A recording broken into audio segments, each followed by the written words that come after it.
Doctor Abul Kalam Azad বশর সাহেব বিদাতের পরিচয় দিতে গিয়ে একটি বই লিখেন, বিদাত এবং তার বাঁচার উপায়, তার থেকে বাঁচার উপায়। সেই বইয়ের ৬০ পৃষ্ঠায় তিনি লিখেছেন যে মৃত্যু দিবস এবং জন্মদিবস সহ যে কোনো দিবস পালন করা হচ্ছে ইহুদি এবং খ্রিস্টীয় কালচার, এটা তিনি ফতুয়া দিয়েছেন। কিন্তু ১৪ই আগস্ট দেলোয়ার হোসেন সাঈদী সাহেব ইন্তেকাল করেছেন। সেই দিবসকে মৃত্যু দিবস হিসাবে পালন করার জন্য তিনি ফেসবুক একটি পোস্ট করেছেন। পোস্ট করে সেখানে তিনি কর্মসূচিও ঘোষণা করেছেন এবং সেখানে তিনি স্পষ্ট লেখেন যে আজকে ১৪ই আগস্ট আল্লামা দেলোয়ার হোসেন সাঈদী সাহেবের শাহাদাত দিবস, অর্থাৎ স্পষ্ট লেখা শাহাদাত দিবস।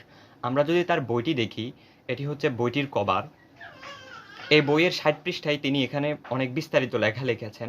শেষ দিকে আমি আপনাদেরকে পয়েন্ট করে দেখাচ্ছি যে তিনি লিখেছেন যে জন্মদিবস মৃত্যু দিবস পালন করা খ্রিস্টানদের কালচার, ইহুদিদের কালচার, এটি মুসলমানদের কালচার নয়। তাহলে তিনি এখানে কথা বলে, তাহলে কেন তিনি ফেসবুকে পোস্ট করে শাহাদাত দিবস বলে কর্মসূচি ঘোষণা করলেন? তাহলে কি তিনি তিনার পক্ষে এমন কোনো হাদিস স্বপ্ন দেখেছেন যে স্বপ্ন দ্বারা, যে হাদিস দ্বারা এটা তিনার কারণে দলিল হয়ে গেল, তিনাদের দিক থেকে জায়েজ হয়ে গেল, আমাদের জন্য সেটা হারাম কিংবা বিদআত?